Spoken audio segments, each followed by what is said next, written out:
Fala galera, tudo beleza? Eu sou o professor Gustavo, estou aqui hoje no quarto e último episódio dessa série especial sobre o Rui Barbosa e a fundação da República no Brasil. E para fechar então esse circuito, estou de novo aqui com o professor Vitor. Tudo bom, Vitor? E aí, tudo certinho? Nossa, se melhorar é só alegria. Vamos lá então. Então olha só galera, vocês já devem ter assistido, se não assistiu, volta aí, assiste os outros 3 programas. Tivemos um primeiro programa onde eu e o Vitor apresentamos o tema, corremos aqui a biografia do Rui Barbosa. Depois tivemos um programa com o professor Rissato, discutindo sobre aspectos filosóficos, discutindo a origem do conceito de república. Depois tivemos uma conversa com o professor Marcelão, professor Marcelo de História, onde a gente falou sobre a noção contemporânea de república, partindo dos Estados Unidos, da Revolução Francesa, né, e discutindo inclusive com já o papel do Rui Barbosa, trazendo também esses conceitos para o Brasil e na construção do nosso STF. E agora, Vitão, estamos nós aqui para fechar esse debate, encerrar a jornada sobre o Rui Barbosa e a República do Brasil. Então, para começar o nosso debate, vê se você concorda comigo. Como nós já dissemos, o Rui Barbosa viveu ali do Império à República, essa transição, um homem que foi muito importante na política, na diplomacia brasileira década de 90 do século XIX, década de 10, década de 20. Nesses 30 anos, talvez até num recorte um pouco maior, uma ideia de construção, de reconstrução do Brasil, de um Brasil republicano. Então o Brasil saía do Império, entrava na República, saía do século XIX, entrava no século XX. Eu acho que uma pergunta que muitos se fizeram nessa época é: que Brasil é esse? Que Brasil é esse que a República queria construir? Ou quais esses modelos de Brasis que disputavam nessa construção da República? Onde é que o Rui Barbosa está nisso? Essa é uma questão interessantíssima, assim, que daria para a gente fazer 6 meses de podcast. E eu brinco com isso porque é importante que os nossos alunos tenham muito claro que não havia uma perspectiva homogênea para essa resposta, né? Um consenso geral da nação em relação a isso. Na verdade, desde que o Brasil sempre, o debate público foi alimentado por diferentes perspectivas, né? E uma delas, inclusive a qual esse sujeito estava muito alinhado, era aquilo que a gente chama de americanismo, né? Que era basicamente identificar nos Estados Unidos uma referência civilizacional, né? E não no Ctrl-C, Ctrl-V, né? Copia e cola e traz para aqui igualzinho, né? E o Marcelo mostrou isso muito bem no último podcast. Mas de identificar um parâmetro importante, né? Então, alinhado com todo aquele movimento que a gente falou sobre isso, né? Identificava na Europa, na velha monarquia, Bragança, um mundo a ser superado, com o fim da monarquia, né? E na República, e tendo a democracia de massa norte-americana como um grande exemplo de um Estado que vai se pretender republicano, né?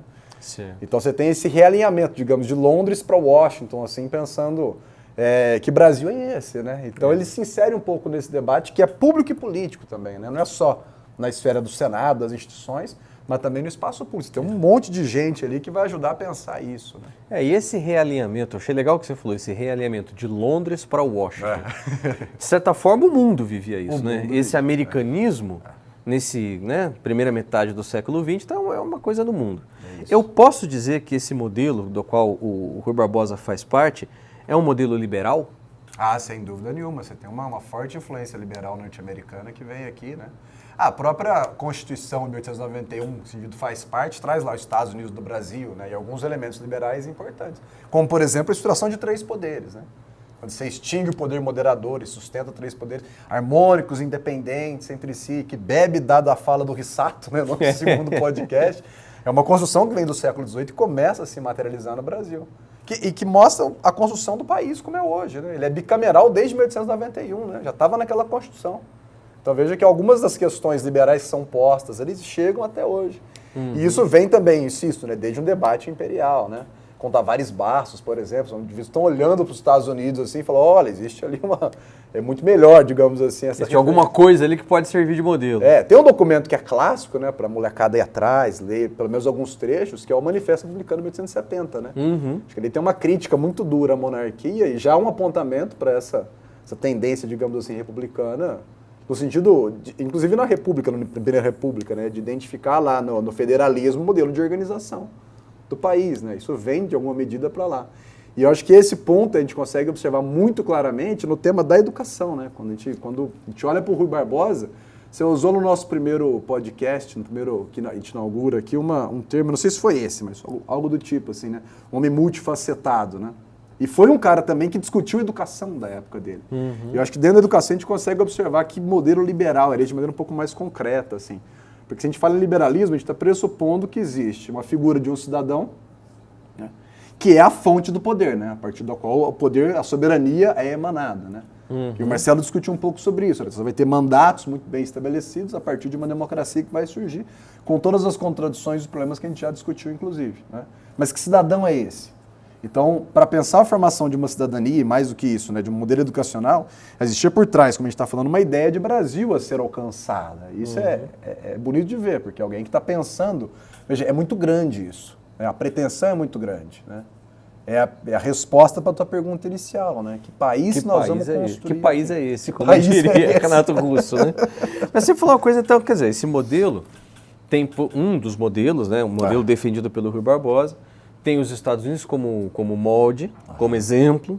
É um modelo, até certo ponto, liberal. É uma coisa até que a gente já citou, mas acho que é importante a gente deixar isso muito claro. Porque quando a gente fala federalismo, democracia de massa, cidadania, isso tudo tem limites, né?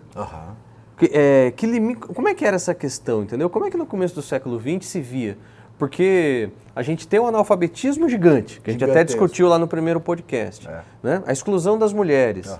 A escravidão tinha acabado há pouquíssimo tempo. A escravidão acaba em 1888, a República é proclamada em 1889, a Constituição em 1891. Né? Então é tudo, nós estamos ali décadas apenas do fim da escravidão.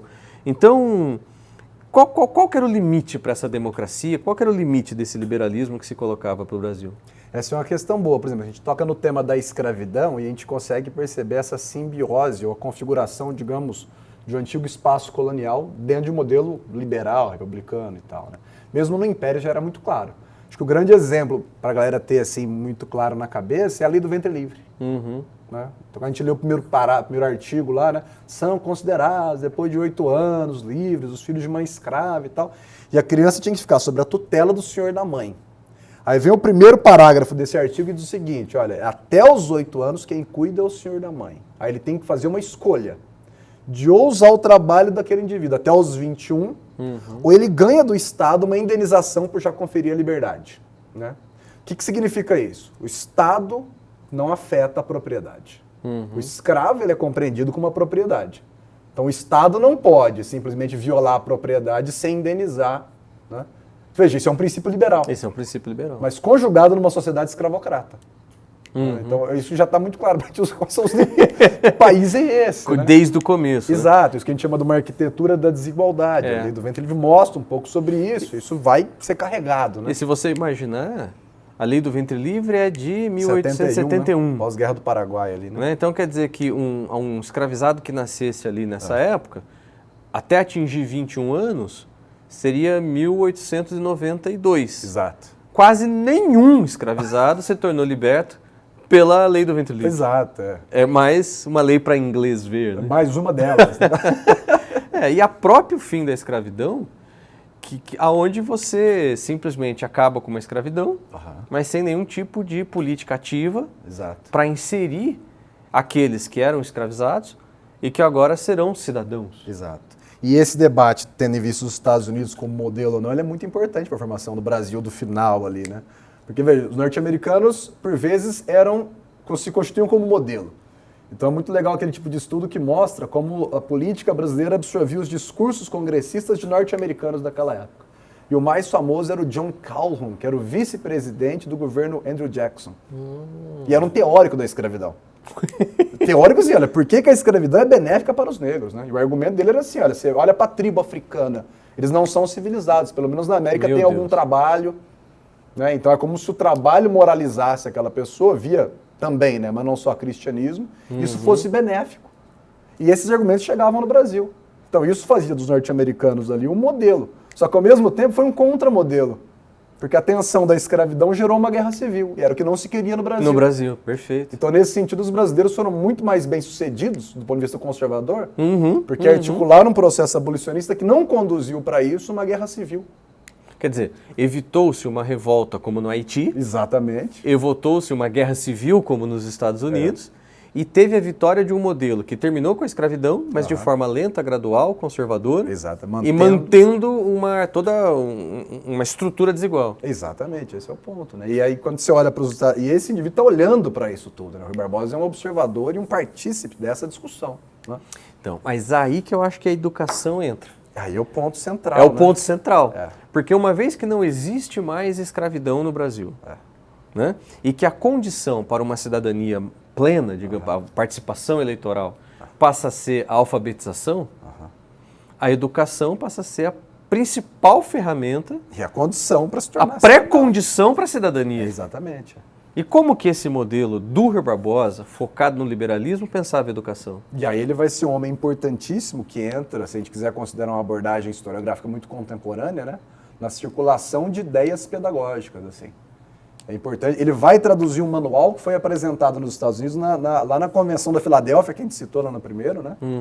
Então você tem modelos educacionais que são criados, e os Estados Unidos, nesse final do 19, está inventando a sua escola pública, por meio do Estado norte-americano, isso é importante dizer.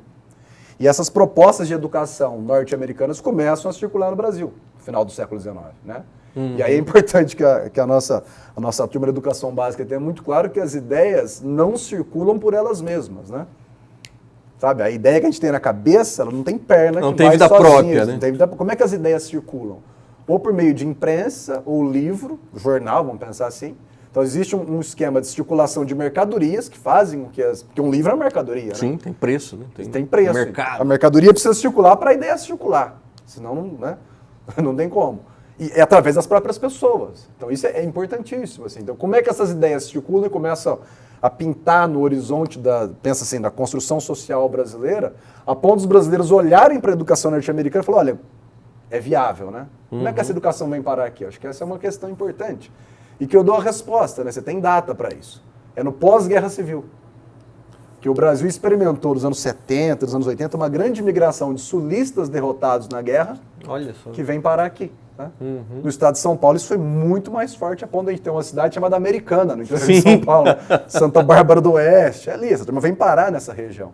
Até hoje tem uma festa confederada ali, que é muito forte e tal, né? Parou na pandemia agora, mas não sei se vai voltar, mas tem, né? Para lembrar a guerra civil e não sei o que e tal. Então você tem essa migração norte-americana que vem incentivada pelo Estado, né? A província de São Paulo naquela época, né? Venham parar aqui que vai ter loteamento barato e tal. Então você tem uma grande documentação que mostra como é que nos Estados Unidos circulava no jornal, assim, vamos para o Brasil porque lá existe um incentivo, né? E a galera vem parar aqui. E com essa turma, e aí é um ponto interessante, né? Ninguém migra deixando seus valores para trás, né? Lógico, traz toda a sua cultura, aí traz toda a sua história, né? Perfeito, a circulação começa a acontecer e no seio desse movimento, missionários protestantes.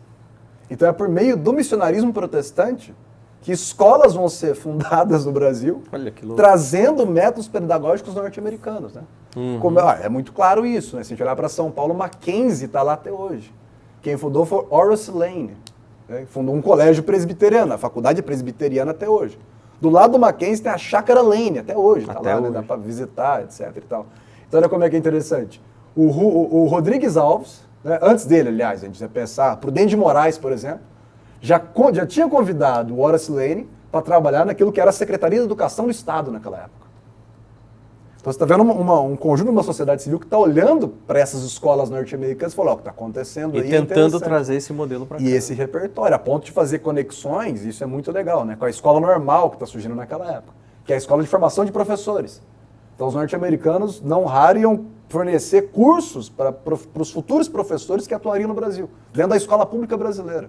Você começa uma intensa circulação de ideia pedagógica. E a escola que eu quero construir, eu dependo da formação do professor para trabalhar nessa escola. Perfeito. Que siga esse modelo, que reproduza esse modelo. Exatamente. Então esse é o indivíduo que está olhando para tudo isso, identificando em métodos norte-americanos um processo que seja viável para a formação desse futuro cidadão no Brasil. Né? E defendendo uma escola pública, obrigatória e laica. E aí ele entra num debate que é tremendo para a época, né? Na verdade, até hoje, né? Até hoje. Porque isso é uma coisa interessante. Olha que bacana, pessoal.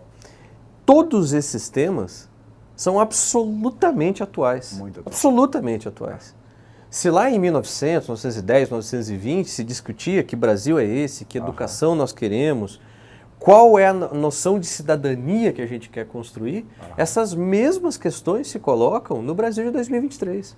A gente evoluiu, evoluímos muito, evoluímos, não sei se a palavra evolução pode carregar um outro sentido, mas caminhamos muito, nos transformamos muito, né? Hoje nós temos uma escola pública que atinge uma quantidade inacreditavelmente maior de pessoas que atingia. Né? Acho que os anos 90 para cá, a gente viveu uma expansão da escola pública muito grande, mas ainda temos que pensar que escola é essa que a gente quer. Exatamente. Né? Mas muitas dessas questões são as mesmas. Né? São as mesmas. Dá um exemplo concreto disso. Né? No novo ensino médio, uma das vertentes que se prescreve é o ensino técnico. Né? O que está por trás disso? Um processo de moralização pelo trabalho. Isso estava no Rui Barbosa. Estava lá. Né? Olha o processo de modernização do Brasil. Você moderniza quando você moraliza via trabalho. Até hoje tem muito isso, né? Às vezes a gente vê reportagens assim, prende alguém e fala, olha, podia estar matando não sei o que, mas estava trabalhando.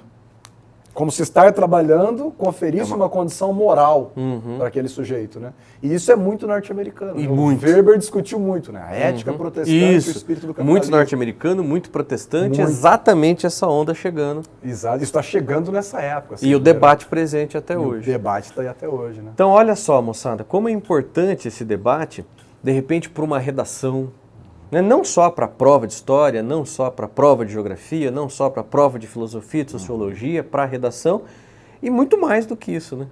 Para um debate político que a gente tem que participar dele sobre que Brasil nós queremos construir. Que Brasil é esse, exatamente. Que país é esse? Que país é esse?